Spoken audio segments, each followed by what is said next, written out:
ఒక ప్రాంతం ఆర్థికంగా పారిశ్రామికంగా ఎదగాలంటే అక్కడ అంతర్జాతీయ స్థాయి రవాణా వసతులు ఉండాలి. ఉత్తరాంధ్ర ప్రజల దశాబ్దాల కళ విశాఖపట్నం, విజయనగరం, శ్రీకాకుళం జిల్లాల తలరాతను మార్చబోతున్న అద్భుత ప్రాజెక్టే భోగాపురం అంతర్జాతీయ విమానాశ్రయం. గ్రీన్ఫీల్డ్ ఎయిర్పోర్టుగా రూపుదిద్దుకుంటున్న ఈ ప్రాజెక్టు వెనుక ఉన్న అసలు శిల్పి, విజన్ ఉన్న నాయకుడు నారా చంద్రబాబు నాయుడు. 2014లో ఆంధ్రప్రదేశ్ రాష్ట్ర విభజన తర్వాత నవ్యాంధ్రకు అంతర్జాతీయ స్థాయి విమానాశ్రయం అత్యవసరంగా మారింది. విశాఖపట్నంలో ఉన్న ప్రస్తుత విమానాశ్రయం నేవీ ఆధీనంలో ఉండటం వల్ల రాత్రి వేళల్లో విమానాల రాకపోకలకు, అంతర్జాతీయ సర్వీసుల విస్తరణకు తీవ్ర ఆటంకాలు ఎదురయ్యేవి.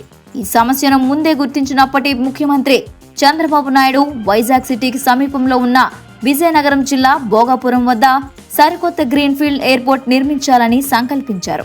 2015లోనే Bhogapuram international airport corporation limited ను ఏర్పాటు చేసి భూసేకరణ ప్రక్రియకు శ్రీకారం చుట్టారు. ఎయిర్పోర్ట్ నిర్మాణానికి దాదాపు 2200 ఎకరాల భూమి అవసరమైంది. భూసేకరణ అంటేనే ఎన్నో వివాదాలు, కోర్టు కేసులు ఎదురవుతాయి.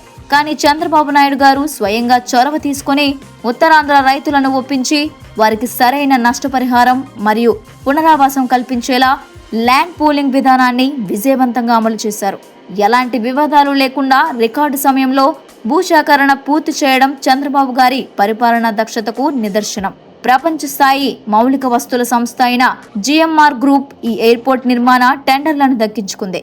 ఫిబ్రవరి 2019లో ఎన్నికలకు ముందే చంద్రబాబు నాయుడు గారు ఈ ప్రతిష్టాత్మక ప్రాజెక్టుకు శంకుస్థాపన చేశారు. అయితే ఆ తర్వాత వచ్చిన ప్రభుత్వ హయాంలో ప్రాజెక్టు పనులు ఆశించిన స్థాయిలో ముందుకు సాగలేదు. 2024లో చంద్రబాబు నాయుడు గారు మళ్లీ ముఖ్యమంత్రిగా బాధ్యతలు చేపట్టాక భోగాపురం ఎయిర్పోర్ట్ పై ప్రత్యేక శ్రద్ధ పెట్టారు. ఏకంగా జిఎంఆర్ సంస్థ ప్రతినిధులతో సమీక్షలు జరిపి గడువులోగా పనులు పూర్తి చేయాలని ఆదేశించారు. 2026 నాటికి ఈ ఎయిర్పోర్ట్ నుండి తొలి విమానం ఎగరాలనే లక్ష్యంతో పనులు ఇరుసులా సాగుతున్నాయి. ఏటా లక్షలాది మంది ప్రయాణికులకు సేవలు అందించేలా అత్యాధునిక టెర్మినల్స్, కార్గో హబ్ ఇక్కడ నిర్మితమవుతున్నాయి. విశాఖపట్నం నుండి భోగాపురం ఎయిర్పోర్ట్ కు ప్రయాణికులు వేగంగా చేరుకునేలా బహుళ లేన్ల ఎక్స్ప్రెస్ హైవేను చంద్రబాబు ప్రభుత్వం డిజైన్ చేసింది. ఈ ఎయిర్పోర్ట్ చుట్టుప్రక్కల ఏరో సిటీ, హోటళ్లు, ఐటీ కారిడార్లు, లాజిస్టిక్ పార్కులు రాబోతున్నాయి. దీనివల్ల ఉత్తరాంధ్ర యువతకు వేలాది ఉద్యోగాలు లభించనున్నాయి.